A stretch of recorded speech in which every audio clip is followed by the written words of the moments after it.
All right, sorry everyone. The television when Mr. Tiller turned it on short circuited and turned out the lights for a second, but it seemed as though we are back.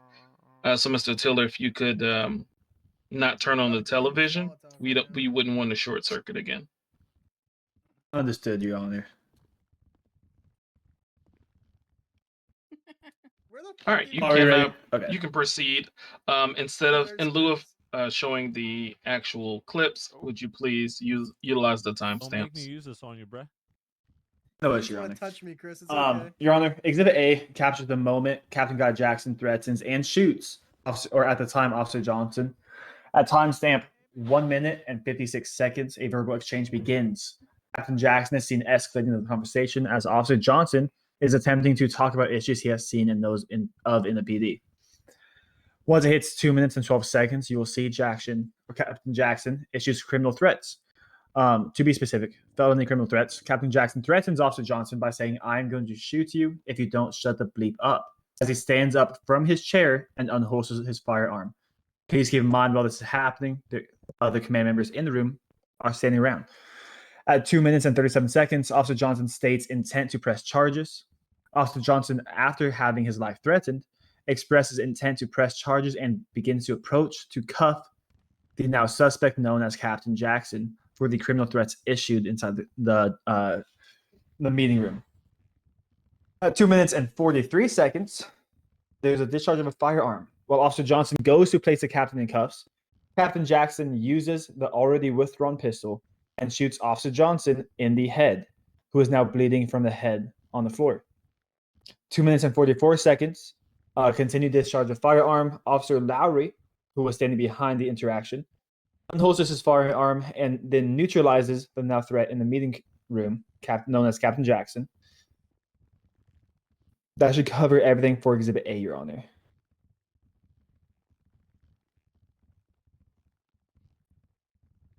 Thank you for the script of Exhibit A.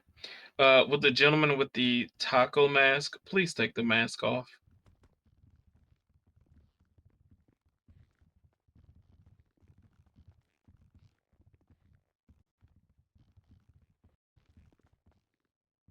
This isn't Tuesday or El Pollo Loco, so please take the mask off.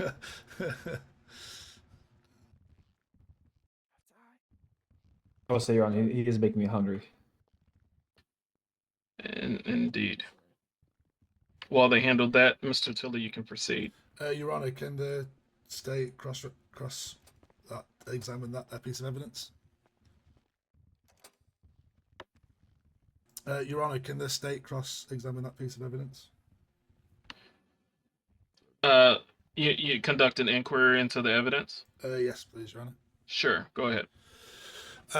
So, on the Exhibit 8 from the plaintiff's discovery, the footage was originally submitted by the plaintiff as evidence of a threat to life made by Captain Guy Jackson. However, upon review, there's a crucial segment that's been omitted from the plaintiff's declared timestamps. It's a segment that directly precedes the moment that that claim of threat was made. With the court's permission, I'd like to explain the section beginning at timestamp 0155. It's approximately 12 seconds. You could, yes. Thank you, Your Honor.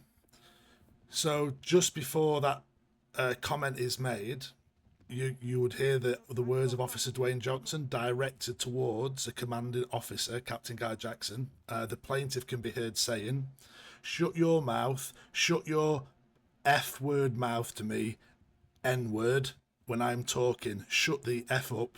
You shut the F up and listen like a good little bitch." Sorry, Your Honor, for the last one. This isn't conjecture, Your Honor. That is directly from the plaintiff's own evidence. Now, the plaintiff's discovery summary begins immediately after this point, claiming that at 2 minutes 12 seconds, Captain Jackson issued a, and I quote, criminal threat by saying, "I'm going to shoot you if you don't shut the F word up."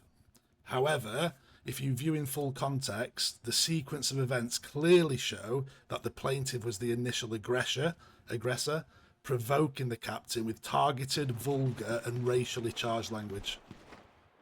The plaintiff argues that this attempt to detain Captain Jackson was lawful, which allows the use of his hands-on technique. However, as this footage demonstrates, the aggression began with Officer Johnson. His actions, his words created the confrontation that he now claims justified his detainment attempt. No officer, regardless of rank, has the authority to detain the superior officer in the middle of a command meeting without instruction from high command, especially following a verbal assault of this nature that he's involved with. This evidence therefore undermines the plaintiff's legal foundation that the threat to life justification is accurate.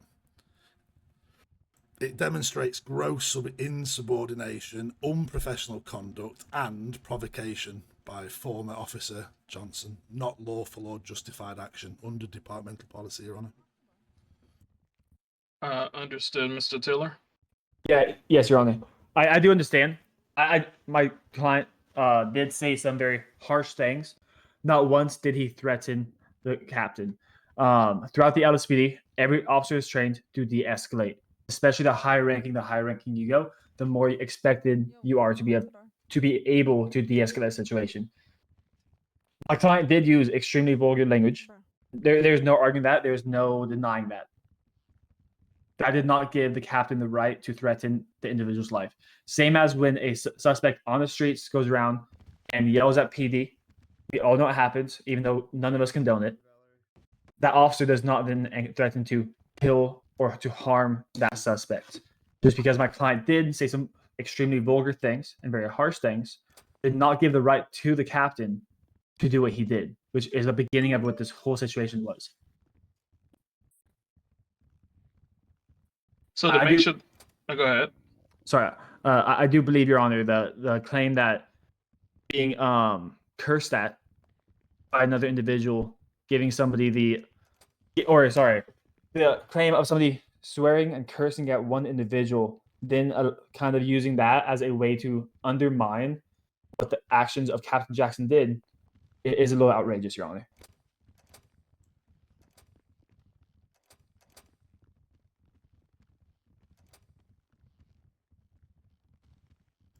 Your Honour, Understood. Your Honour, no one's undermining Guy Jackson's actions post this event. What we're trying to talk about here is this is showing two people having a heated exchange, words said in anger, emotion, provocation, and the fact that somebody gets provoked into a response, and then the response to that provocation is then met with unlawful detention, Your Honour. How does this officer operate on the streets? As soon as somebody in the street makes a negative comment towards the LSPD or something that Officer Mike Lowry Officer Dwayne Johnson doesn't like, is he now detaining the people illegally on the street? This is not conduct of an LSPD officer. Respectfully, Your Honor, neither is being yelled at and cursed at and then threatened to kill said person. And then for officers around the situation to stand there and watch it happen, only to terminate the individual who was shot and arrest the other individual almost an hour later. Your Honour, this individual was terminated. Officer Guy Jackson, in a different case, was arrested for attempted homicide. So is it the defendant's argument that the incident, the actual termination and the incident are separate?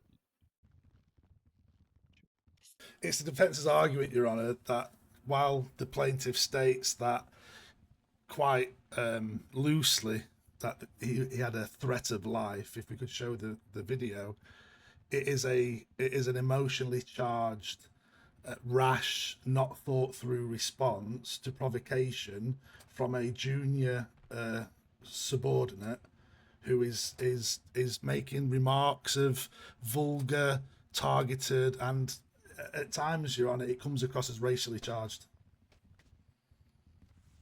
Understood.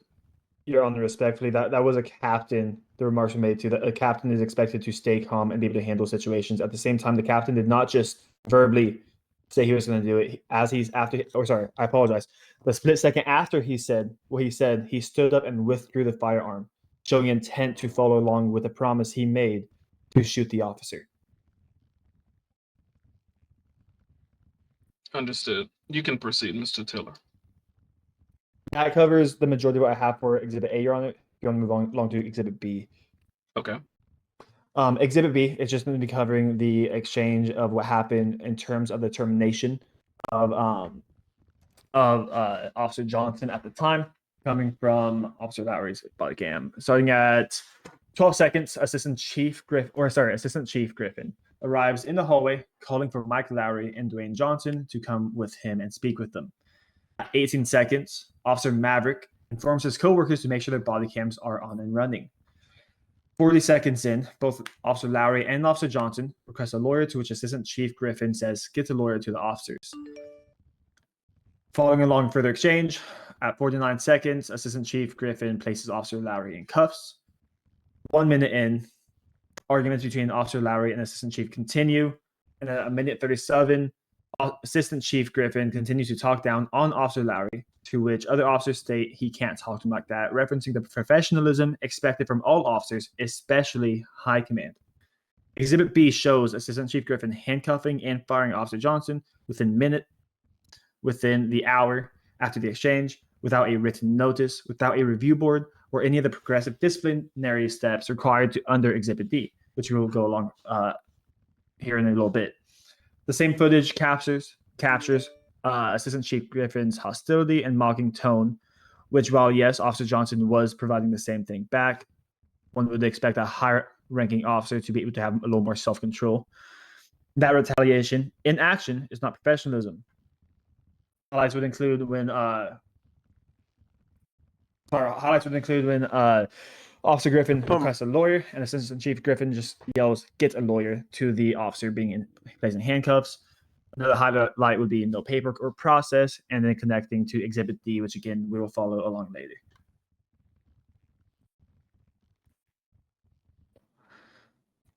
And that is Exhibit B, Your Honor. Okay. Thank you. You can proceed. Exhibit C, Your Honor. Exhibit C lays out a simple rule. Every firearm discharge must be reported immediately and reviewed. Captain Jackson fired his weapon inside the command meeting and never filed the disclosure. Neither did any command members or other people around it. As a direct violation of said written policy. At the same time, Exhibit C covers key phrases that officers should be using in terms of a suspect having a weapon out and proceeding to use it against someone, like, and I quote, "Put the weapon down, stop shooting or you'll be shot, drop the gun now," etc. Officers must prioritize the safety of civilians and fellow officers as per Exhibit C. As per the SOPs, I apologize.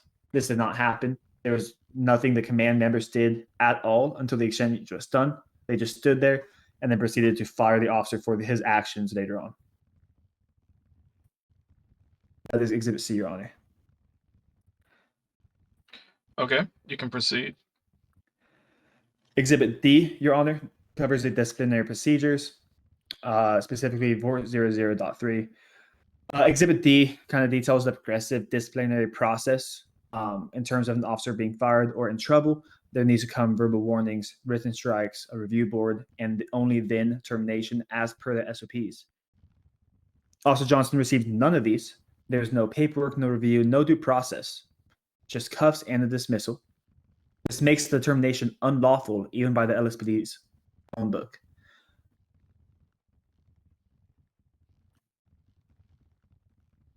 And that is Exhibit D, Your Honor. Understood. You can continue with the rest of your exhibits. Understood. Just trying to give people time if they want to say anything. Understood. Exhibit E, Your Honor. Exhibit E protects officers who report misconduct or criminal acts, which is what Officer Johnson was doing in that meeting. Exactly what Johnson did when he cited the criminal threats after Jackson's statement. He explicitly forbids retaliation. It explicitly forbids retaliation. Yet within hours of reporting, specifically within 1 hour after reporting, he was fired. The shooter was protected while he was then arrested. The whistleblower, aka Objection, Captain, Your Honor. or Yes. Misstating. Thank you so much, sir. What's misstating exactly, Mr. Weinsmith? The statement that the officer failed to report during the own plaintiff's body cam footage, there was no mention of a report being placed by the plaintiff to LSPD for the misconduct. TK. Mr. Tiller. Sorry, Your Honor, can I ask the opposing counsel to restate that? So you talk about how there's no retaliation for reporting misconduct, but in the previous footage of the incident, there's no evidence of a report being made by the plaintiff of misconduct. Your Honor, I would believe an officer stating, and I quote, "I wish to press charges," referencing another officer who has just committed criminal threats against that officer in front of everyone around, would be enough to be considered a report for the officer's actions of the incident. I've previously stated that those words were said during a heated argument, and before there was literally 1 second between that statement being made and the officer going to detain illegally Officer Guy Jackson. There was no time for the command staff to gather a report, to look into that report of misconduct, to investigate, to give the accused a full, fair, procedural hearing on that. I apologize. Your Honor, are you okay? You're kind of. Yeah. Okay. I'm just fine. Okay. Your Honor, I do want to kind of bring to light the opposing counsel keeps referencing Officer Johnson attempting to detain the officer unlawful. The officer was just threatened, as per the LSPD and the state of Los Santos charges, specifically a felony criminal threat.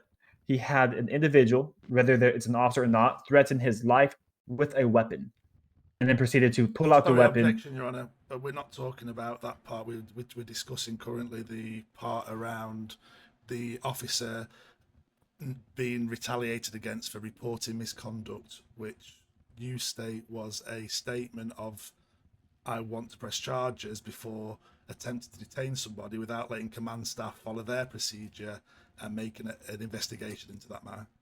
You did not give the PD command staff any time to process that statement. Your Honor, as it was said, the PD command staff stood there and did not even attempt to do anything. There was no time. There was nothing they would do, nothing they said to try to get these two individuals to calm down. They physically stood there and watched it happen. It was a second between the statement and the arrest, Your Honor. Attempted arrest, should I say? A second. Is that the timing of the incident? The statement, the statements go, "I want to arrest. I want to press charges." 1 second later, going for cuffs and then attempting to detain Officer Guy Jackson. Which, Your Honor, was about 15 seconds after the criminal threats were issued. Even if it's 15 seconds, Your Honor, is that enough time for a conduct hearing to investigation to take place by PD command staff? Your Honor, the second that the other upper command members of LSPD heard the officer issue the criminal threats, there's no reasoning they should have stood there. They had more than enough time to say stop, calm down, etc., to initiate the procedure. They just stood there and let the two go back and forth, Your Honor. They had more than enough time to try to de-escalate and stop the situation. They did not. Unfortunately, Your Honor, we couldn't play the video which shows the chaos happening in that room at the time because of the initial provocation and everybody over-shouting, hearing. There wasn't a direct report made directly to a PD command staff. It was just a statement said out loud in the room, whether it was heard or not directly. It's not a proper filing of a report for misconduct, Your Honor.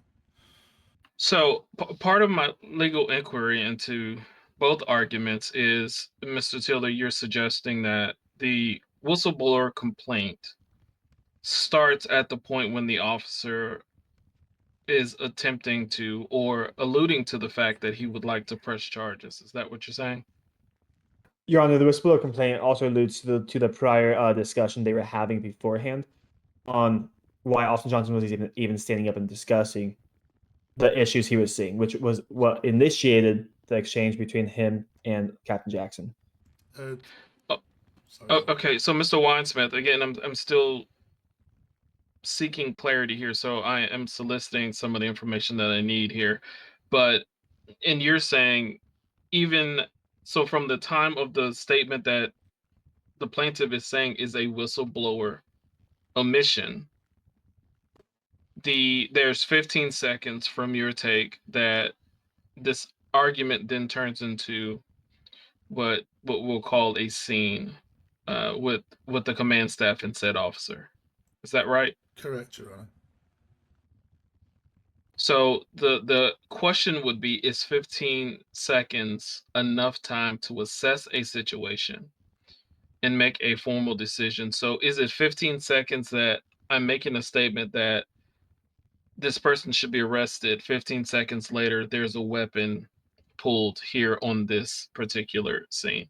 Is Your that Honor, correct? Your Honor, may I make one correction? sorry, can I answer if I may Yep. answer, Your Honor? It's from the statement of I want to press charges to command staff giving no authorization, no time to investigate before the plaintiff attempts to detain the officer he is making the complaint about, which is showing a conflict of interest as well, Your Honor, because he's dealing with it himself. Understood. Mr. Tiller? I apologize. Just a minor correction to what you previously stated. There was not 15 seconds between the threat and the weapon draw. The weapon drawn was exactly after he made the threat. As soon as he made that threat, he stood up and then withdrew the weapon. So the 15 seconds was him holding the weapon in his hand and the command staff standing around not thinking anything. At the same time, Your Honor, the people we are referencing are the higher ups and expected to be the best of the best of our Los Santos Police Department.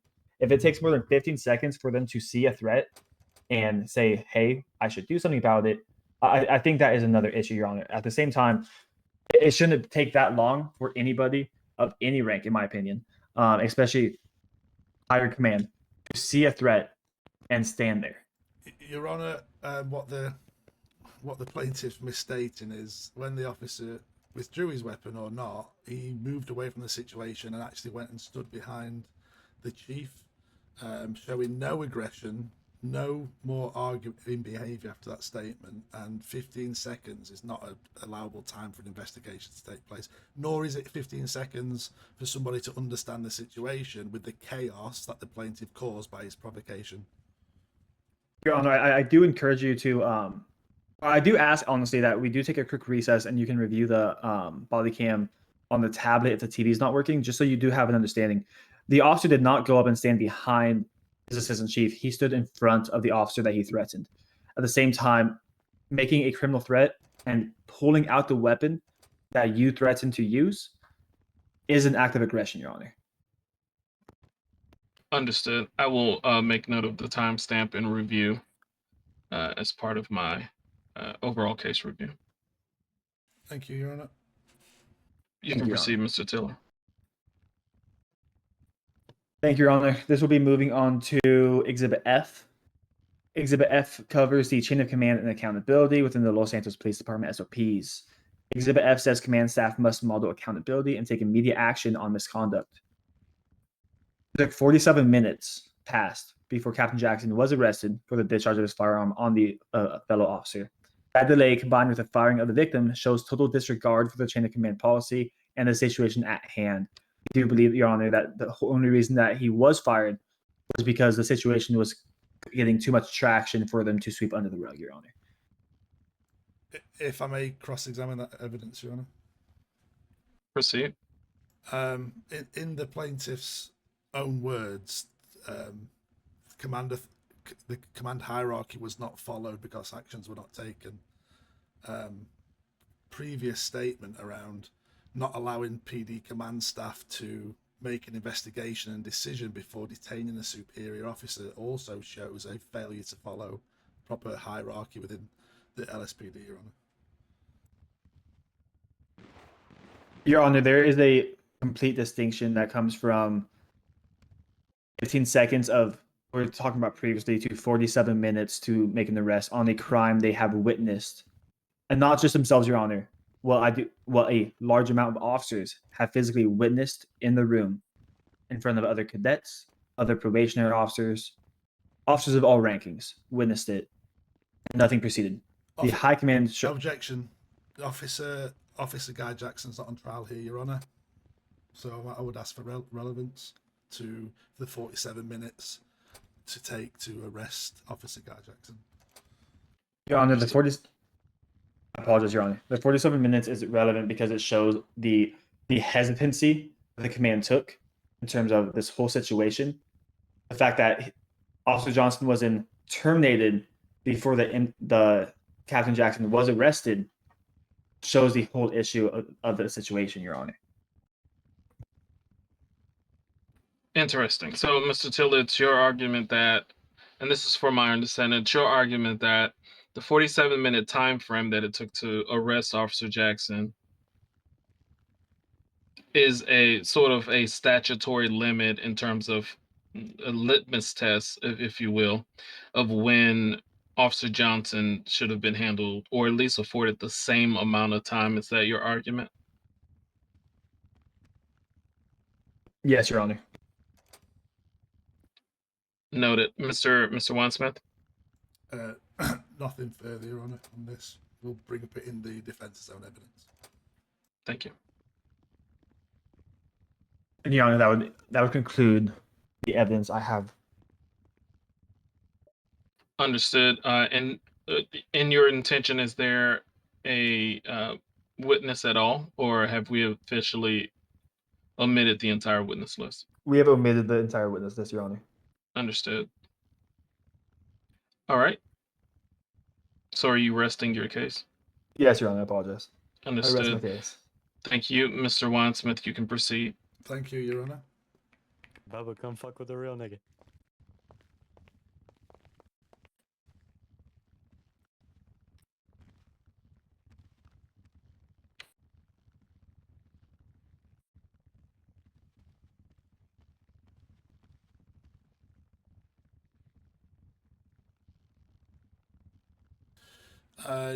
Your Honour, the defence now presents Exhibit A from the defence discovery document, the Mike Lowry body cam footage of the command staff meeting on the date in question. This footage was recorded during the incident, which ultimately led to the plaintiff's termination from the LSPD, and it shows the context of his behaviour, disregard for command authority, which formed the foundation for the department's disciplinary action, Your Honour. At 002 seconds, the footage begins with a heated exchange between the plaintiff, Dwayne Johnson, and Captain Guy Jackson. Not just one-sided argument, Your Honour. Despite senior officers being present, both men engaged in an unprofessional argument, especially the plaintiff in the way he spoke to a superior officer in a command meeting. By 0023, the plaintiff can be heard responding to remarks made by Captain Jackson, not by de-escalating, but by asserting, "That's a threat, I want to press charges."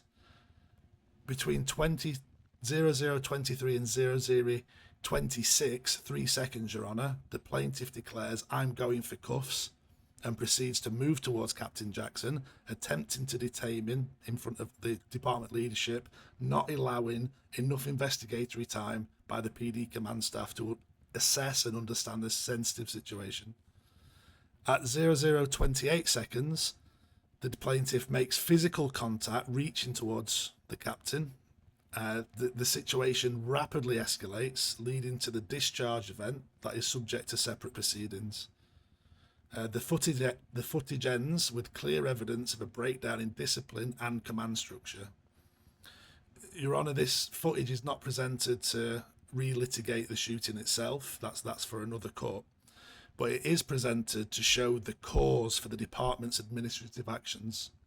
What occurred in this footage demonstrates why disciplinary proceedings and subsequent termination were necessary. The plaintiff acted outside of his authority in violation of multiple departmental processes, including command authority, disciplinary procedure, and levels of force, which we will see in further exhibits. His decision to attempt to restrain a superior officer inside a secure command meeting with senior officers present without authorization represents a serious breach of conduct. The LSPD has a duty to uphold command integrity. When an officer disregards that duty, especially within the highest levels of leadership, the department must act to preserve operational discipline. The defence submits Exhibit A clearly supports the department's decision to terminate the plaintiff, and this footage shows that the plaintiff's behaviour, not retaliation, not silencing nor bias, prompted the department's response. The LSPD's actions were consistent with internal policy necessary to maintain command structure and carried out lawfully and appropriately. Your Honor, with that, I do have one thing to say, but it does at the same time tie into it. It does connect two pieces of evidence. If that is okay with Your Honor. Go ahead, Mr. Tiller.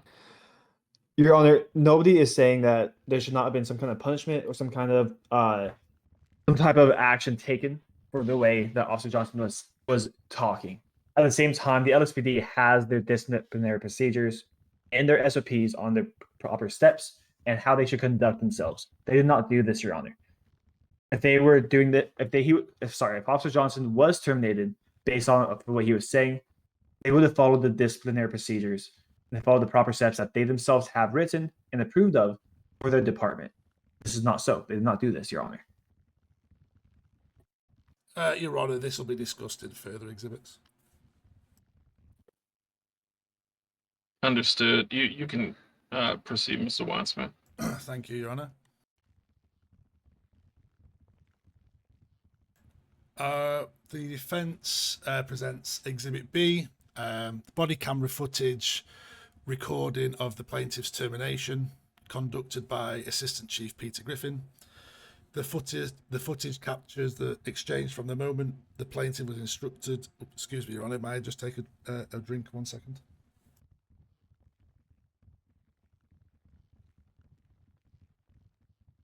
Apologies, Your Honor. This footage captures the full exchange. The defence submits it to show that the termination was executed lawfully, professionally, and with restraint despite the plaintiff's continued hostility towards PD command staff.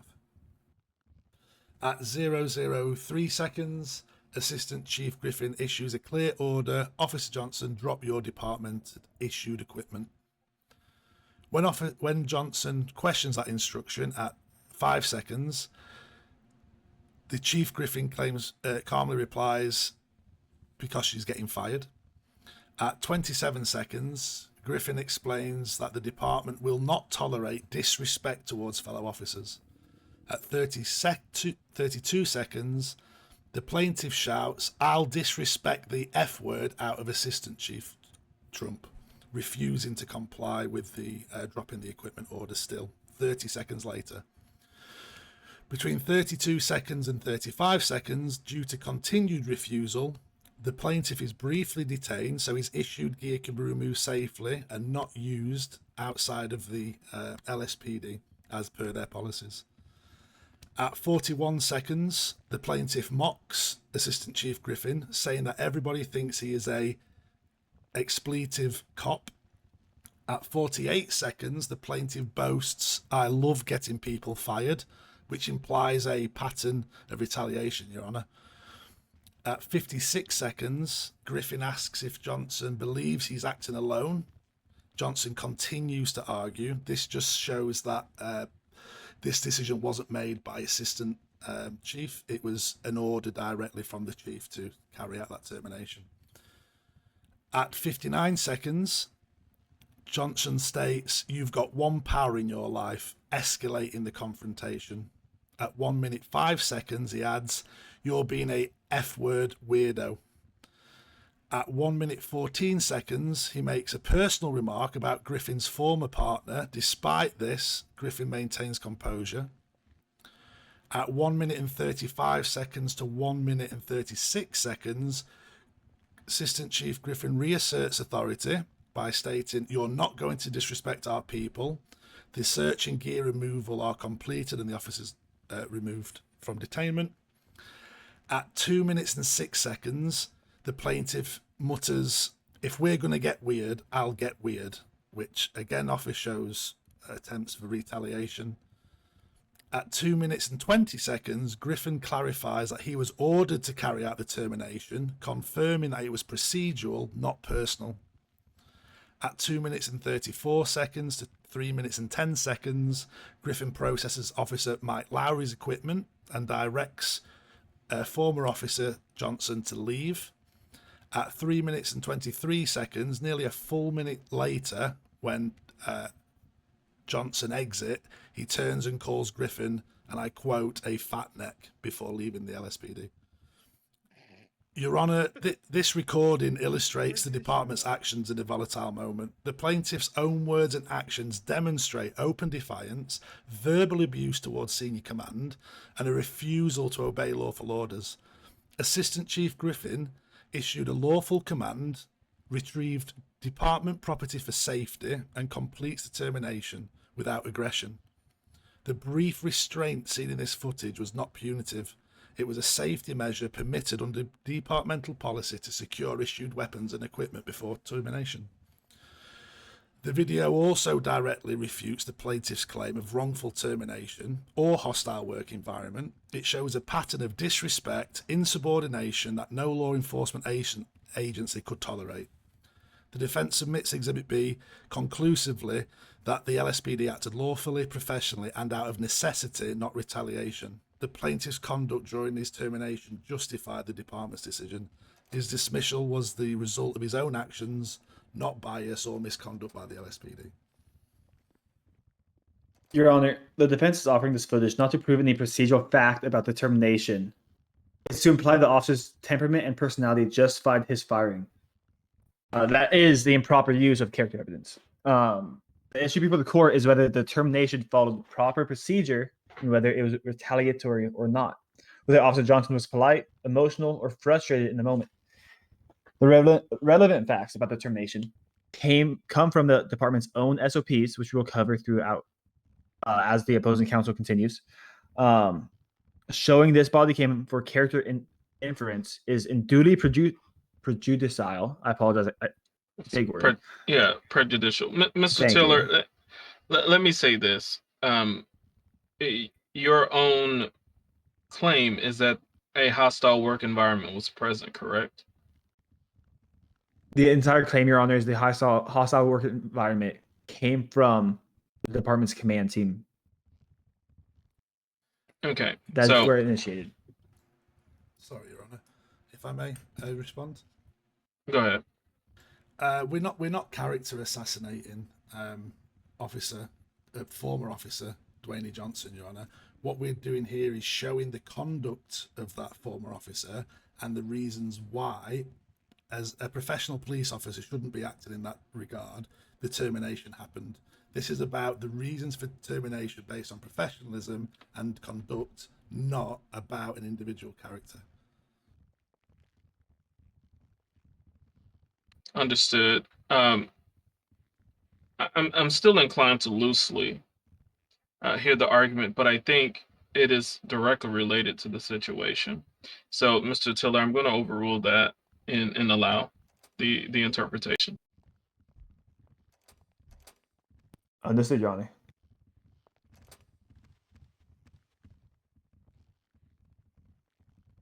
Thank you, Your Honour. All right, you can proceed.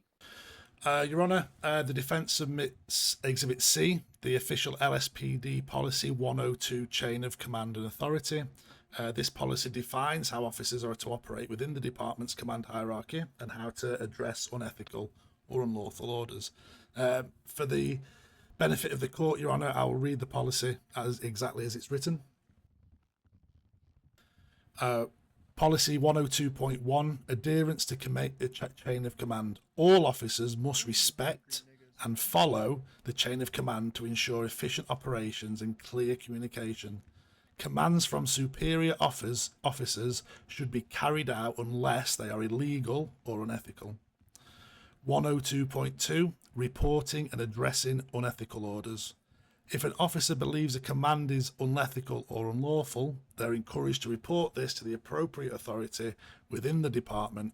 Officers should document any incidents where they feel pressured to carry out improper orders, and no retaliation will be tolerated for such reporting. 102.3, bypassing the chain of command. In cases of harassment, discrimination, or urgent ethical violations, officers may only bypass the chain of command and report directly to internal affairs or human resources. Your Honour, the plaintiff did not follow this policy. During the incident in Exhibit B, he attempted to physically detain a superior officer during a meeting rather than allow the investigation and reporting process to happen. During his termination in Exhibit B, he continued to display open defiance toward command, further violating the same standard of adherence and respect. Had the plaintiff believed he was receiving an improper order or witnessing misconduct in this case, Policy 102 provided a lawful, protected path. Report to the appropriate authority or internal affairs. He did neither. Instead, he acted outside procedure, breaching the very framework that ensures accountability within the LSPD. The defence submits Exhibit C, Your Honour, clearly defines the lawful avenues available to officers and demonstrates that the plaintiff's conduct was inconsistent with departmental expectations. The LSPD's action is therefore lawful, in full compliance with its established policies and necessary to maintain the integrity of command and accountability within the department. Your Honor, with And so, this, one second, Mr. Zillin. So, Mr. Weinsmith, your argument is inherently that the LSPD was actually following their own policy by within, and this is my articulation, but in reasonable time firing Officer Johnson, but within 47 minutes firing Officer Jackson or Captain Jackson. So are we dignifying that the captain's actions needed investigation, but Officer Johnson's actions did not need investigation? Your Honour, one was for termination. Officer Guy Jackson's was a criminal investigation and proper avenues of evidence had to be established, and process needed to be happened down in the LSPD cells, Your Honour. Whereas the termination was based on the evidence I'm providing now and the senior high command witness to these events, and as we'll discuss later in the disciplinary proceedings, Your Honour, how we form the misconduct for immediate dismissal. The same officer, Assistant Chief Assistant Chief Griffin, was dealing with the termination, while other officers were actually dealing with Officer Guy Jackson, as it was a sensitive case of a blue on blue. Those two things are not linked and were done at the same time, Your Honour. It just took longer to process Officer Jackson because of the criminal nature of his actions. Understood. Thank you for the clarity. Your Honor, I do wish to remind the court, we aren't here to discuss or be the board to go over former Officer Johnson's verbiage or actions or what should come of it. We're here to discuss if the proper disciplinary procedures as per the SOPs were followed. They were not. There was no verbal warning. He as was stated, after what Officer Johnson was said, he was then quickly terminated from employment. There was no procedure followed at all. As per the SOPs are written, there was no verbal warning, no written warning, no suspension, leave. There was nothing. They skipped the whole process, Your Honor, to go straight to termination. That is what we are here for. We are not here to discuss on if there should have been action based or placed on Officer Johnson. We're here to discuss how they skipped every single step they are expected to take before termination. Well, Mr. Tiller, in essence, if we're saying that the termination was unlawful, right, we have to determine if there should have even been or should have been actions against Mr. Johnson. Would you agree? I would, Your Honor, but I don't feel that the actions that to discuss over what happened to or should have happened to Officer Johnson are as relevant to the matter as the fact that LSPD has skipped every other action they're expected to take before termination. So how do we determine an unlawful termination if we don't understand exactly what actions were taken? Your Honor, I do believe what I'm trying to say, Your Honor, is we're here, the biggest thing we're here to discuss is them skipping the steps. So again, if we're trying to discuss that the steps were skipped, we need to understand what steps were taken. No? Correct, Your Honor. Oh, okay.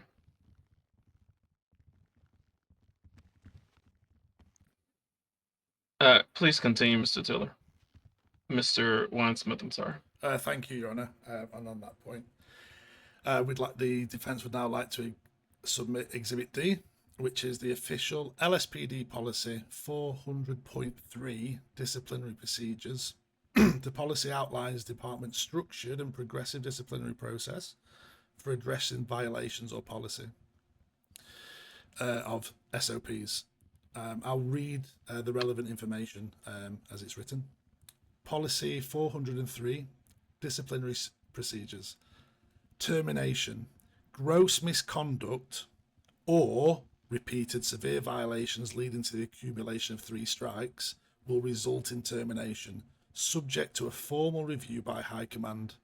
Supervisors and command staff are responsible for ensuring disciplinary actions are applied consistently and documented to maintain accountability and fairness. Your Honour, this policy establishes clear, consistent process for how the department handles disciplinary matters. The plaintiff's termination was not arbitrary or retaliatory, as is claimed. It's the result of gross misconduct and repeated insubordination, both during and following the command meeting seen in Exhibit A and during the termination process in Exhibit B. Under this policy, any officer who commits severe violations or accumulates disciplinary strikes is subject to termination pending review by High Command. The Chief himself, the highest High Command officer, operational officer in the LSPD, gave that command. That approval process was completed in the plaintiff's case, ensuring that the action was lawful, justified, and consistent with the department policy. Additionally, the policy emphasises fairness, both of which is demonstrated in the body cam evidence presented in this court. The defence submits Exhibit D, LSPD policy 400.3. But what I just want to make the court aware of, Your Honour, and I think the plaintiff's argument around unfairness and not following proper procedure, if there was any misconduct during the termination, the officers are absolutely in their right to raise a complaint to the LSPD, absolutely within their right to raise a review. But I believe, Your Honour, the very same day they were terminated, they raised a civil lawsuit against the LSPD for going their right to a formal review. This process, Your Honour, it's progressive, it's documented, it's reviewed, and it reflects the department's commitment to due process, even if the plaintiffs choose not to follow.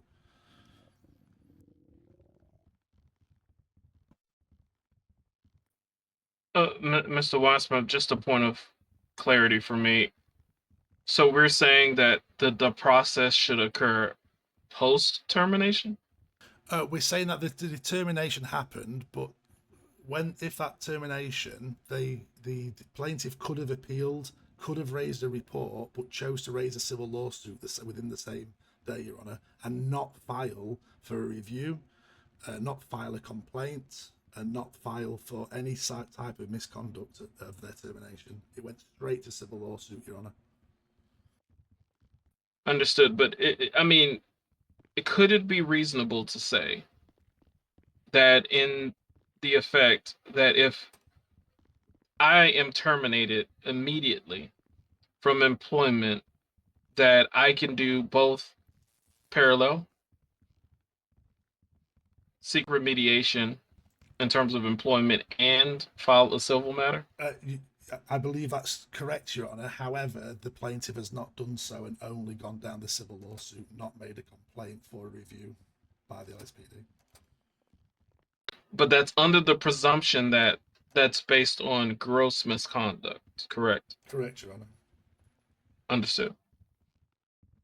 You can proceed. Your Honor, may I say one thing? Sure. You know, I do want to say the opposing counsel has made a very good point of the gross misconduct. The gross misconduct refers to intentional and criminal behavior that would violate the department's SOPs or endangers others. Things like corruption, use of force without cause, harassment, stuff of that sort, Your Honor, be gross misconduct. There was no gross misconduct. There was emotion. No violent. There was no intentional. There was no breaking any laws that occurred that would mean that Officer Johnson's actions were gross misconduct. In terms of going down and to the straight to termination, which is what this SOP policy explains, references that would have to have gross misconduct or repeated severe violations leading to the accumulation of 3 strikes. There were no strikes, and there was no gross misconduct, Your Honor. Your Honor, if I may, there's legal precedent set here. So in Barker versus City of Del City in the 10th Circuit, the court upheld the termination of a police officer for insubordination and failure to follow command directives, finding that such conduct provided just cause to terminate. The decision confirmed that refusal to obey a lawful order or disregard the chain of command constitutes legitimate grounds for dismissal even without prior warnings. And in Perez versus the City of Roosevelt in the 9th Circuit, the 9th Circuit held that police departments have discretion to terminate officers whose conduct undermines public confidence or violates standards of conduct expected of law enforcement personnel. The court affirmed that unprofessional or discrediting behaviour which damages departmental integrity, as shown in the exhibits, or public trust is sufficient cause for lawful termination under policy. These precedents make clear that the due process does not require a full hearing when the misconduct itself justifies immediate removal. Because the plaintiff's own conduct satisfies the legal and policy definition of gross misconduct, it shows that their termination was justified as a matter of law, Your Honour, under precedent. Your Honor, with that, there's also Skelly v. State Personal Board. Under Skelly's termination without following the department's progressive discipline steps violates due process principles, exactly what happened when LSPD skipped every stage outlined in Exhibit D, as well as, Your Honor, in the 9th Circuit, recognized in McKinley, as in McKinley versus Board of Trustees, misconduct must show willful defiance or moral corruption, something far beyond frustration or strong language. At the same time, Your Honor, in Garrity versus New Jersey, Garrity reminds us that police officers, under extreme stress are still entitled to procedural and constitutional protections. Emotional following trauma isn't misconduct, Your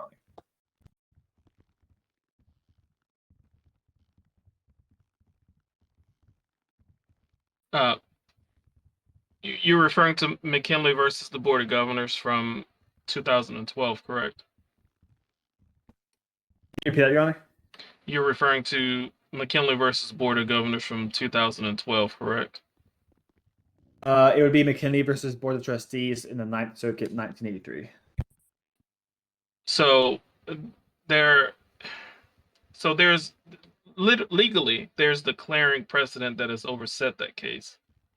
But again, I think circumstance is the matter that also is grounds here.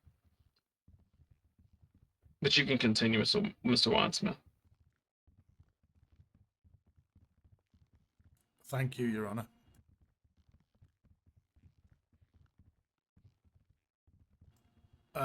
Your Honour, the defence submits Exhibit E, LSPD Policy 601.1.1, Levels of Force and Corresponding Actions. This document outlines the gradated use of force and governs every officer's actions. I'll read it exactly as it's written for the record to the relevant points. 601.1.1 Levels of Force. Level 1, Presence. The mere presence of an officer establishes authority and order. Examples: suspect verbally assaults you or others. Suspect shows aggression in their tone or gestures. Level 2, Verbal Commands. Clear, lawful verbal orders intended to gain compliance. Suspect disobeys orders. Suspect shows increase in aggression. Level 3, the hands-on technique, in this case, detainment. Physical techniques to control or restrain a suspect. Suspect uses physical contact against you or another person. Suspect threatens lives with, and I quote, aggressive behaviour. Action is to apply physical control methods. Your Honour, this policy sets clear thresholds when each level of force may be used. Under level 3, physical restraint is only justified when a suspect uses physical contact or threatens life through aggressive behaviour. Verbal aggression is dealt with through level 1 presence. In Exhibit A, the footage shows that before any discharge occurred, Captain Jackson had not physically attacked anyone, nor advanced aggressively. The plaintiff, Dwayne Johnson, escalated the encounter by moving in to physically restrain a superior officer without meeting either of the required conditions. His action was therefore outside of policy, unauthorized, and a breach of the force levels of force. Furthermore, departmental policy requires officers use de-escalation techniques before resorting to physical control. The plaintiff bypassed those steps entirely, Your Honour. The defence submits Exhibit E, levels of force and corresponding actions, to establish that the plaintiff's decision to use hands-on techniques was not supported by policy or training. His actions constituted procedural violation, not a lawful enforcement act, and provided clear justification for the disciplinary actions that followed. Your Honor, as you will see, once a threat did occur, Captain Jackson stood up, went in front of Officer Johnson with a weapon he did say he was going to use, and the threat in his hand. That is the suspect threatened lives with aggressive behavior. That is aggressive behavior, Your Honor. He stood in front of the individual after pulling out the weapon he said he was going to shoot him with. Which would then allow hands-on techniques of restraining and detaining the individual, Your Honor. Your Honour, as you'll see in the body camera footage, the officer stands up from his chair and he, for some reason, ends up standing on the table. The officer then climbs down off of the table to stand next to Chief Hoff, not directly in front of the plaintiff. And you'll also see that there is another law enforcement officer between the plaintiff and Officer Guy Jackson.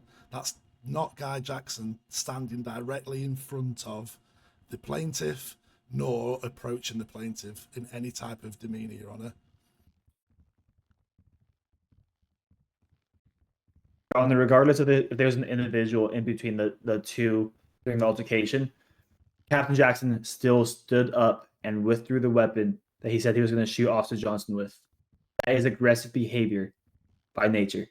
And as previously determined, the command staff were not given enough time of 3 seconds to deal with the situation, Your Honour.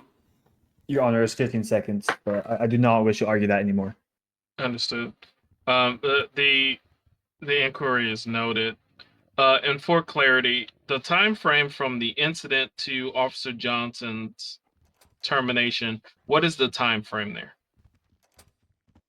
The entire body camera footage from incident to close the body cam is around 30 seconds, Your Honour. So you're saying, so you're saying Officer Johnson, Captain Jackson are arguing. Captain Jackson pulls weapon, fires weapon, or threatens with weapon, and within the next 30 seconds, Officer Johnson is terminated. No, is that what you're saying? No, Your Honour, that's the full time of the scene. There's no physical threat with a weapon, Your Honour. The officer withdraws his weapon but keeps it by his side. He doesn't use it in a threatening manner. If I can have just 1 second to tell you the time between the incident and the termination. Okay. Bubba, I'm gonna thirst to death.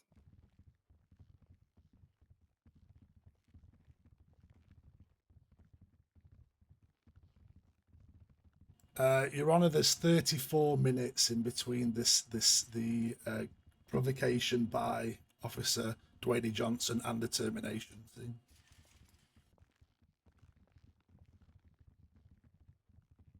Understood.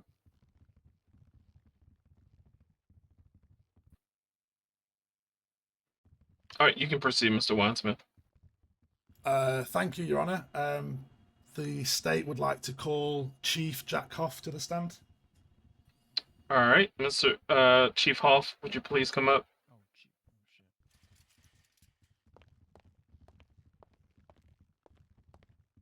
Excuse me, Danny. Or Mr. Sorry. All right, Chief. You swear to tell the truth, the whole truth, and nothing but the truth, so help you. Yes, sir. So help me God. All right. You may proceed. Thank you, Your Honour. Hi, Chief. Can you describe the purpose of the command meeting on the day of the incident?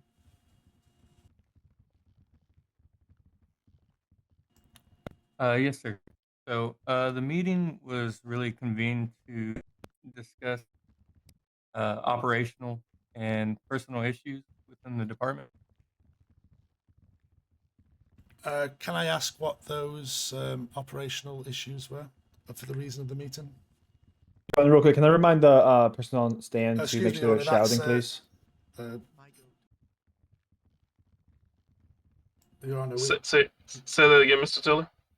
I just asked to remind the chief to make sure he's on shout, Your Honor. That's all. Oh, yep. Thank you. Oh, And you I may have am. to step down. I can't sit on the chair though. That's the only problem. Yeah, that's fine.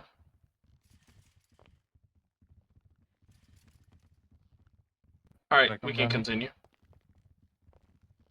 Nope, that's just fine right there. yes, sorry, Chief. So, as I asked, so what was it that you were discussing in that meeting again? If you can give us a small amount of detail as to the things you discussed, the reason for the meeting.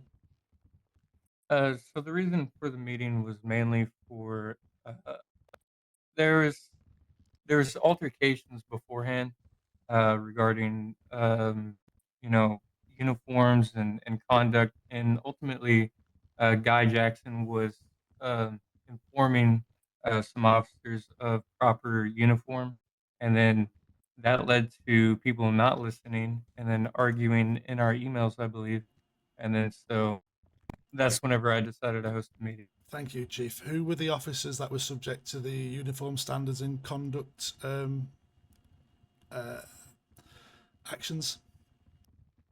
That would be Dwayne Johnson and Mike Lowry, but that's you know Okay, so can we presume that the reason for the meeting to discuss uniform and conduct standards that were highlighted against Officer Dwayne Johnson and Mike Lowry, or was it because of their request to discuss? I'm sorry, can you repeat the question? Sure. So the reason for the meeting, was it because there was Dwayne Johnson and Mike Lowry were not following conduct standards and uniform standards, or was it because they wanted to discuss those standards? It was there was some discussion, yes. It wasn't entirely because they didn't really follow, you know, direct orders. There was a lot of confusion because initially I gave an order, and then the captain, Guy Jackson, gave that order to them, and they were combative on the order being given. You know what I mean? Okay, so we're just establishing, preceding this meeting, that there's a history of defying lawful orders and argumentative behaviour with command staff. Yes. At what point did you first notice the conversation between Dwayne Johnson and Captain Guy Jackson becoming heated? Um, I became aware of the tension when both of the men decided to raise their voice during our meeting. Um, the discussion shifted pretty quickly from being professional to personal, which I then decided to intervene and try to calm the situation down. What actions did you personally take to de-escalate the situation once it began? Verbally, verbally. Okay, so you've when you notice that this, and I understand in the evidence in the exhibits it doesn't become clear because of the loudness and the chaos of the room, but what you're saying under oath, Chief, is that you actually noticed the verbal altercations and attempted to de-escalate verbally. Yes, sir. So, following that incident, what factors led you to authorize or order, should I say, Dwayne Johnson to be terminated? The decision was based off of Johnson's conduct during and after the meeting. Even prior to the meeting, I would say. He just disregarded the command authority. He did attempt to illegally restrain a superior officer and continued insubordination, violated department policy. and I determined that it was warranted. After all the prior scenarios. Okay, understood. Thank you, Chief. In your professional opinion, as a highly decorated Chief of Police, did the department follow proper procedure and policy when handling that termination? Yes, sir. Okay. No more questions from the defence, Your Honour. Mr. Tiller. Good afternoon, Chief. I do apologize. I do believe this is the first time we've had a chance to meet. I'm sorry for the circumstances of that, but nice to meet you, I will say. Good to meet you. Chief, the meeting, it wasn't a disciplinary hearing, correct? It was more so trying to get everything in order. Just to confirm, you did state the discussion in the meeting was about uniforms and conduct generally, but it was not focused on Officer Johnson's discipline. Is that correct on what you said? Yes, sir. Okay. Chief, was there any written complaints or citations for the uniform violations that you're stating Officer Johnson did violate? There has been verbal warnings beforehand. Yes. Okay, but just to reiterate, there was no written complaints or citations for the uniforms. No, sir. Okay. So this, I apologize. So you did say you tried to verbally de-escalate between Captain Jackson and Officer Johnson, right? I'm sorry. Can you say that again? Yeah, I apologize. You did, just to clarify, you did say you tried to verbally de-escalate between Captain Jackson and Officer Johnson. Is that right? Yes. But that meeting, it still ended with a firearm being discharged, did it not? Yes, sir. Under Exhibit C, the use of force disclosure, which is part of your SOPs, a firearm discharge must be documented immediately. Is that correct? Yes. No use of force report was filed that night, was there? Objection, leading. Sustained. I'll reiterate the question, Your Honor. Chief, was there a use of force report filed that night?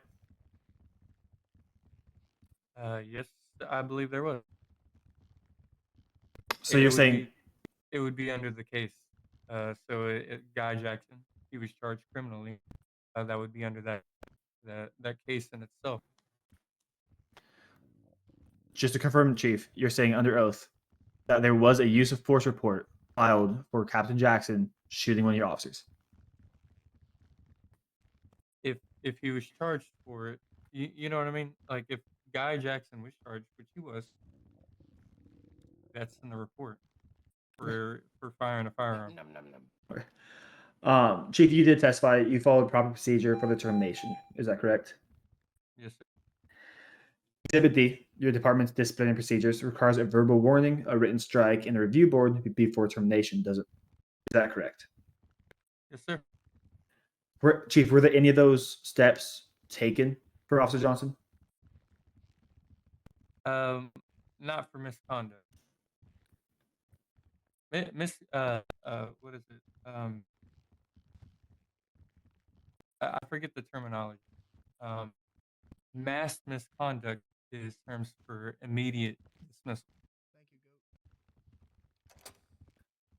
Chief, if you don't mind, do you mind just kind of expanding on mass misconduct?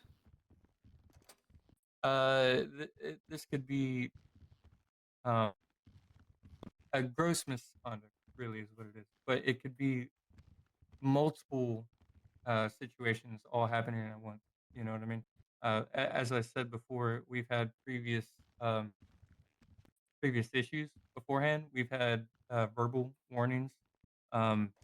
We we do probably have a transcript somewhere in our emails for written warnings.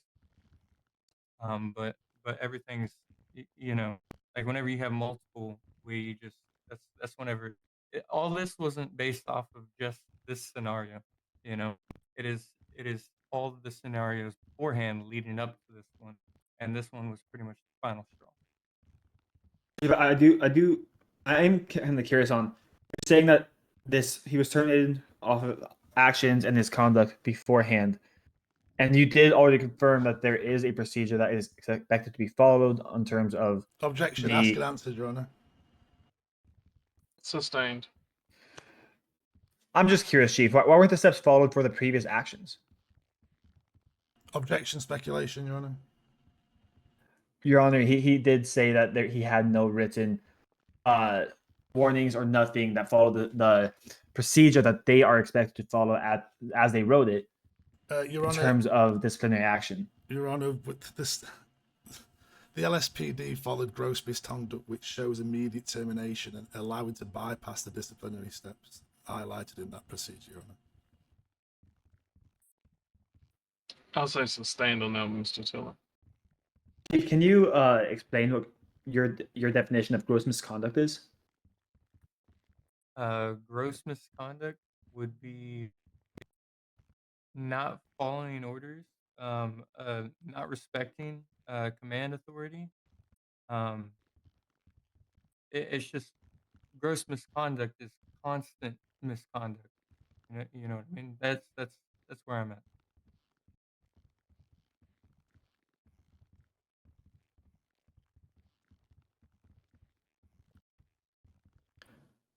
Okay, Chief. Sorry, I know this is a lot of questioning, so I'll try to make it brief, as not to waste too much time.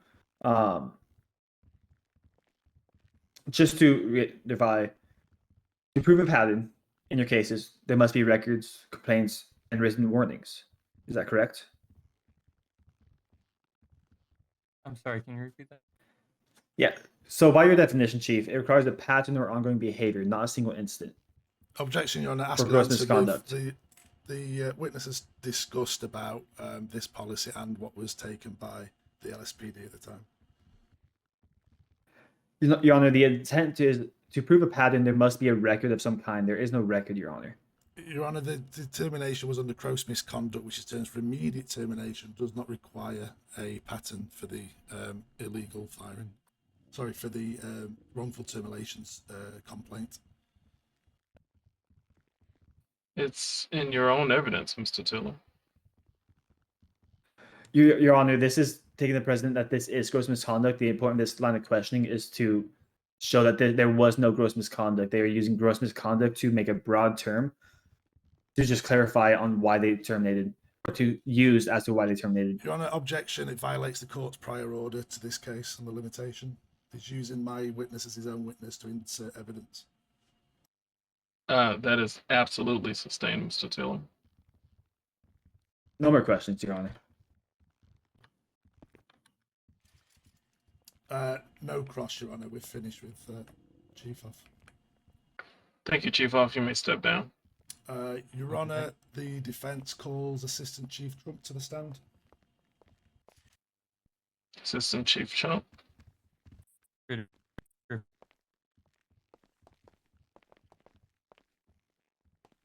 To the stand, Chief Trump, to the witness stand. Sorry, I thought the chief called me real quick. Sorry.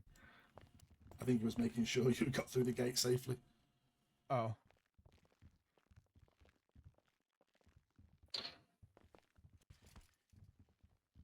All right, Assistant Chief Trump, do you swear to tell the truth, the whole truth, and nothing but the truth, so help you? I'm Griffin, but yes, sir. Oh, I thought he apologies. said Trump. I think I did. That's my apologies, Your Honor. It is Assistant Oh. Chief Griffin. Assistant Chief Griffin.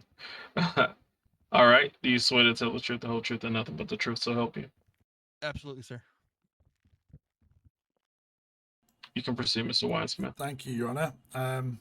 Good evening, Assistant Chief. Can you just explain your role in carrying out Dwayne Johnson's termination? My role was to execute the termination ordered by High Court. Sorry, can you make sure that you're on shout so the rest of the court can hear you, please? Yes, sir. I'm on shout. Can you guys hear me, Yeah, Clayton's? we can hear you if you can speak a little. It got a louder. little bit better, yeah. Yeah, we can hear you back here. We can hear you back Okay. here. My role was to execute the termination ordered issued by the chief, and to play chief, I was instructed to collect the officer Johnson's department issued equipment, ensure the process was handled safely and professionally. I was not part of the decision-making process regarding his dismissal at all. Okay, thank you. If I'll just refer to you for chief because it's shorter for me to say that.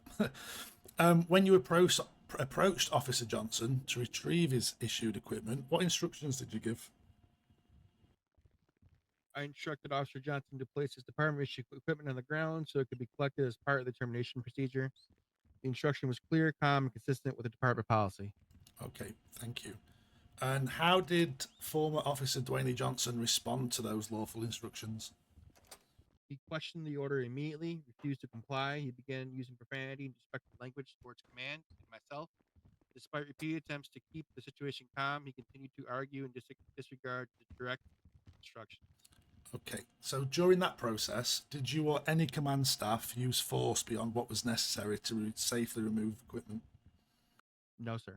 From your perspective, did the department act according to the LSPD policy 400.3 disciplinary procedures when executing that termination? Yes, sir. Thank you. No more questions from the defense, Your Honor. Understood, Mr. Tiller.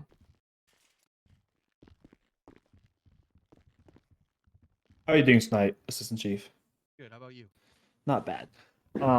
Just to clarify, you did say, and I quote, that you asked him to give you the equipment calmly. Is that correct? Yes, sir. Do you believe stating, and I quote, drop your equipment aggressively is calm? Objection, Your Honor. Prejudicial. Your Honor, this references back to the body cam that you will soon see. Your Honor, in the plaintiff's evidence, they never commented that in the timestamps that the order was given aggressively to drop equipment on the floor. This is introducing new evidence, which is also objection and violates the court's prior order to limitation. Your Honor, the whole body cam was submitted under the evidence. The entire body camera footage was admitted into evidence. However, the circumstances around the body camera and even the omission that sounds like you're ascertaining right now in court would be limited based on my earlier ruling. It is limited, Your Honor. The whole point in the questioning I was about to ask was to clarify that the order to drop the equipment and that he was being fired, it was not calm. The aggression started when Assistant Chief Griffin instructed the officer to drop your equipment and then state you can either drop your equipment or I will place you in handcuffs and remove it off of you. Your Honor, objection. And can we remove that from the record, because that's not any term of aggression which was presented in the evidence. It was just a statement that you can't hear the tone of. Your Honor, what I'm trying to show you is that at this time, I do believe Assistant Chief Griffin is lying on record, under oath. Mr. Tiller, be extremely cautious in this courtroom. We're not here, and I will say to my earlier statement to you and the opposing attorney, we won't use this as a forum to discredit any officers who are not on trial. Your Honor, it's not a forum to discredit the officer that is not on trial. It's a forum to discuss his availability in his statement he claimed under oath. If an individual is proven to be lying under oath, their whole testimony under oath should be stricken from the record, Your Honor. So you're asking the officer to interpret how the equipment was placed down? Can you restate that, Your Honor? Are you asking the officer to interpret how the equipment was placed down? Negative, Your Honor. I'm trying to bring to light that the individual under oath, Assistant Chief Griffin, just lied under oath.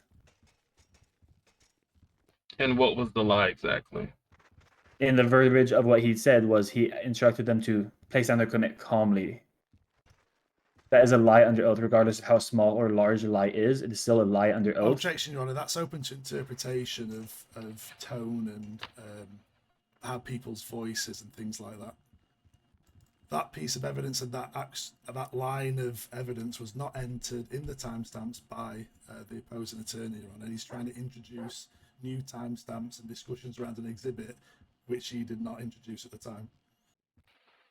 Your Honor, it's not intended to bring in new evidence. It's to discuss the assistant chief's credibility in terms of his current statement, currently what he just said under oath. So are you arguing verbiage or voice inflection, Mr. Tiller? Verbiage, Your Honor. Mr. Tiller, to me, this is one that I would say is absolutely sustained as well. Okay, no more questions, Your Honor. Thank you, Your Honor. The defense rests this witness. Thank you. Understood. A legal point of clarity for the plaintiff. The plaintiff is seeking $500,000. Can I have a breakdown of? Oh, sorry, Your Honor. I was just resting that witness. I still have one more witness. Oh, I apologize. so you're asking to have that witness step down. Sorry. Okay. Apologies. Thank you. Captain Nems, Antonio Nems, please, Your Honor. Captain Nims.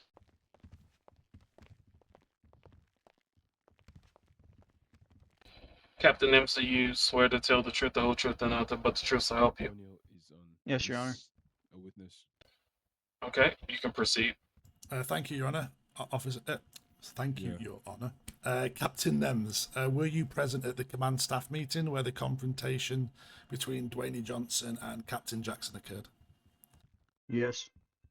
Can you describe the tone and behaviour of both men before the situation escalated? Yeah, they was exchange. Their argument become unprofessional very quickly. Okay. Did you observe former officer Dwayne Johnson receive any instruction or authorization to detain Captain Jackson? No. How would you describe the overall conduct of command staff during that meeting after the escalation occurred?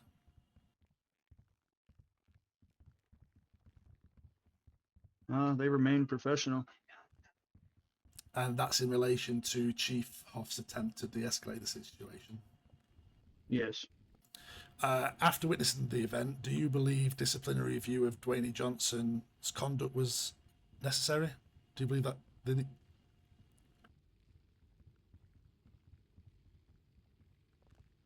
Can you? Yeah. Yes. Okay. Nothing more from the defense, Your Honor. Mr. Tiller? No questions, Your Honor. The defense rests, Your Honor.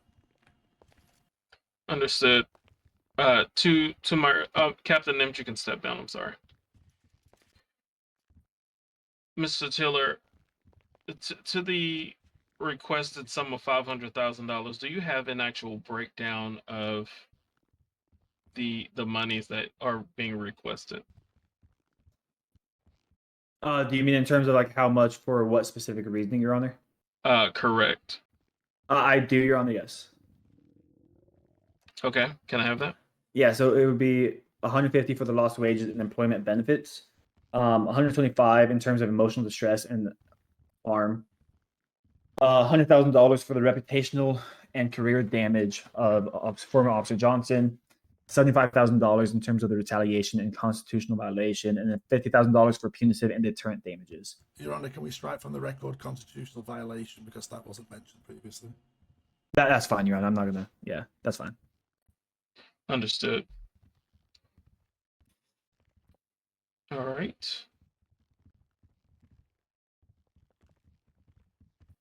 All right, so understood there. We can proceed to closing arguments, Mr. Tiller.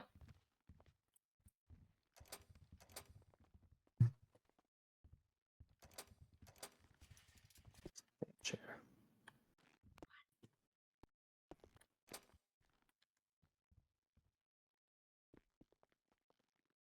Good evening, Your Honor. For closing arguments, the biggest thing, the defense is trying to call this as gross misconduct. When we look at the facts, not the spin, not what people are claiming, we look at the hard, solid evidence. We see that what really happened here wasn't misconduct; it was retaliation. Officer Dwayne Johnson was threatened with death by a superior officer, Captain Guy Jackson, during what was supposed to be a simple command meeting about uniforms. Jackson said, "I'll shoot you if you don't bleep. Don't shut the bleep up," and then he did exactly that. He pulled his gun and fired. What did the command do? They waited 47 minutes before arresting him. Again, no use of force report, no internal affairs review, no chain of command accountability. Instead, the one person who followed the rules, the one person who identified a crime, cited criminal threats, and tried to do his duty, was the one who got fired. The defense says gross misconduct. Let's look at what that means. Even the chief admitted it means constant misconduct. But there's no prior warnings, no strikes, no documented complaints against Officer Johnson, not one. If gross misconduct means constant misconduct, then the chief's own words prove this wasn't it. This was one moment, one reaction from a man who had. I'm just saying my closing arguments. I just want to object to You can't. misstating. It's the closing arguments, Mr. Winesmith. Okay, apologies to the Yep. One reaction from a man who had just been shot and humiliated by his own command. While the defense wants to talk about tone, attitude, and authority, the law and the department's own SOPs talk about something else: procedure and accountability. Between Exhibit D, Exhibit C, Exhibit E, and Exhibit F, those are guidelines that were not followed. They are rules that were broken, and the LSPD broke them, each one. Defense wants to distract you with personality, but procedure doesn't care about personality. It cares about fairness. Officer Johnson didn't violate procedure. He followed it. He did what he was trained to do, reported wrongdoing, upheld the law, and protected his colleagues. And what did the department do in return? They protected they did not protect the shooter. They arrested the shooter, but still punished the whistleblower, and they called it gross misconduct. Your Honor, no one should lose their career because they refuse to stay silent in the face of corruption. This case isn't just about payback or back pay. It's about accountability, dignity, and deterrence. We're asking for $500,000 not as a windfall, but as a recognition of what was taken from him: his income, his reputation, his mental health, and his faith in the system he swore to serve. Officer Johnson did everything right. LSPD did everything wrong. So today we're asking the court to do what his own department wouldn't: hold command accountable and restore justice where it was denied. Thank you, Your Honor. Mr. Winesmith? Thank you, Your Honor.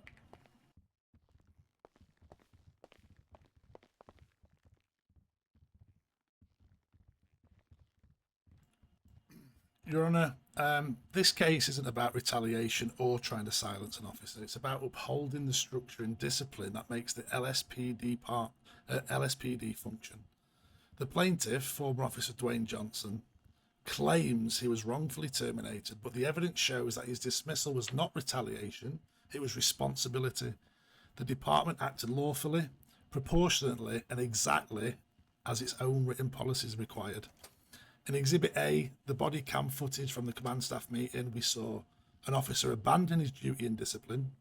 Dwayne Johnson confronted and attempted to physically detain a superior officer without authorization, without instruction, and in direct violation of Policy 102, Chain of Command and Authority. That was not professionalism, that was insubordination. In Exhibit B, during the termination, we saw continuation of that same behaviour: verbal abuse, refusal to follow lawful orders, and open contempt towards command staff. Through it all, Assistant Chief Griffin remained calm and with his authority as required by Policy 400.3. These are not the actions of a department acting in retaliation, Your Honour. They are actions of a department following process, maintaining their integrity and enforcing standards fairly.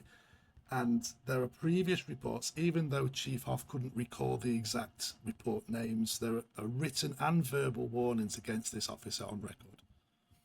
The policies presented in Exhibit C, D, and E, they form this backbone. Policy 102 requires every officer to follow the chain of command. Officer Johnson bypassed that chain. Policy 400.3 outlines progressive, documented disciplinary process, a process that was followed. Policy 601 defines when force is justified. The plaintiff invoked that policy to defend his own conduct in an argument and a heated debate because he was frustrated, but the footage shows that no qualifying threat existed before he escalated the situation through provocation. His interpretation of policy was self-serving and incorrect. The LSPD does not exist to serve the pride of individuals. It exists to serve the public, uphold the law, and maintain discipline within its ranks. When an officer defies that order, when he disregards command, disrespects leadership, and undermines the authority that holds the department together, the department has not just the right, but the duty to act. The decision to terminate former Officer Dwayne Johnson was not personal, it was procedural, it was measured, and it was definitely necessary. Your Honour, the plaintiff's own evidence, his own body camera footage, shows the very conduct that warranted his dismissal. The department followed its policies, documented its actions, and conducted itself with restraint and professionalism at every step. There was no retaliation, no bias, and no violation of any constitutional rights. There was only accountability. Accountability that every officer swears to uphold when they wear that badge of the LSPD. The defence respectfully requests that the court find in favour of the LSPD and affirm that the plaintiff's termination was lawful, justified, and it was consistent with departmental policy. Thank you, Your Honour. Thank you, gentlemen. Allow me a few minutes to adjourn as I review information and make a decision on this case. All right, so I really want to be super clear. I'm really not happy about the circumstances of this particular case. But in any effect, I have determined that the circumstances are extremely clear in my opinion. So I re-reviewed the evidence that was submitted by both the plaintiff and the defendant. Based on, the evidence that was submitted, I think the facts are really largely undisputed in this case. I don't particularly like that part of the interaction based on the occurrences between the two officers started with a junior officer saying to another officer, "Shut the fuck up like a good little bitch." I don't think that is the start of a respectful interaction between two officers, especially one of authority. And in most cases, circumstances such as these can absolutely be seen as inflammatory, as insubordinate, and really unacceptable in the public space between two officers, leading to a confrontation, especially. While Captain Jackson is not on trial here, I will say, pulling a weapon, unholstering a weapon, and subsequently firing said weapon, or intending to fire the weapon with the intent to cause harm, in my opinion, is enough for any sane person to say that there is an imminent threat. However, I think with the added context that both of these officers did have some level of conflict prior to the meeting or even during the meeting, does raise a few questions in my opinion. But it is not lost on me that the chief of police was literally addressing professionalism and conduct in a meeting where there were clearly some efforts of misconduct by both officers in some capacity. So nonetheless, Officer Johnson was absolutely terminated based on the interactions in this meeting. And I think the department may have acted with a bit of haste toward both the subordinate and the review for Captain Jackson as well.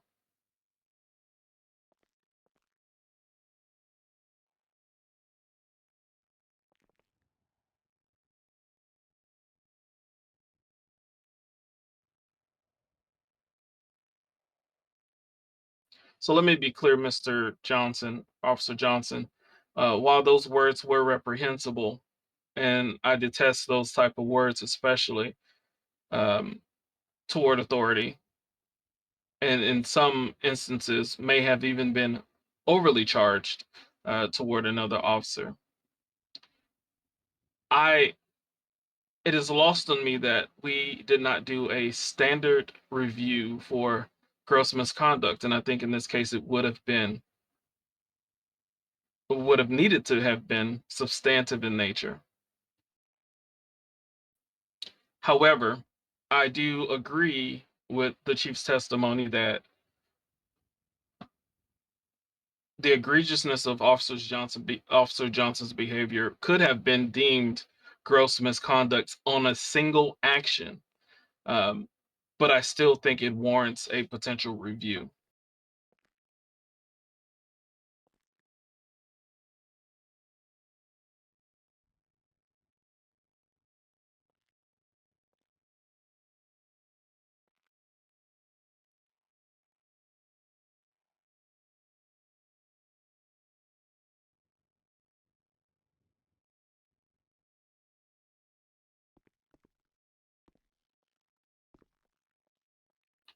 I do think the actions were severely disproportionate, although the outcome in that time may actually be the exact same. So it was the determination of this court that the termination of Officer Johnson was procedurally unlawful based on the way the policy is written. However, it is justified. So, in my opinion, the LSPD is negligent in failing to address the known conflict as well as review of said conflict post actions of Officer Johnson, Officer Jackson, and another unnamed officer who is not in this matter at this moment. I'm in the courtroom, nigga. So, in my opinion, considering the length of time that it would have taken the LSPD to make such a determination for a review, it is this court's opinion that former Officer Johnson should be rewarded a compensatory damage for salary of $150,000.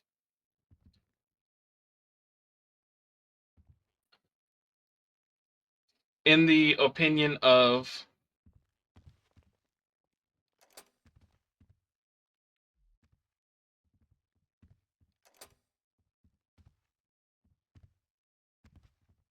sorry, switching to my notes here. In the opinion of emotional distress and a hostile work environment, Mr. Johnson's actions, I think, greatly contributed to the reaction. Although I would argue that it is the interpretation of this court that the high command member, Captain Jackson, should have been held to a much higher standard. In which case, I would award the damages of $75,000 in addition to this compensatory offering of $150,000, which would bring the total to $225,000.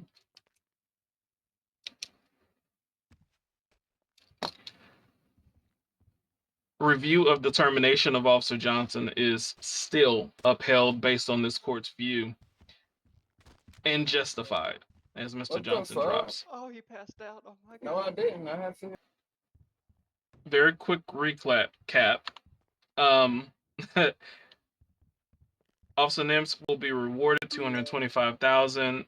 Procedural issues with the termination, even though this court would opine that the termination was justifiable.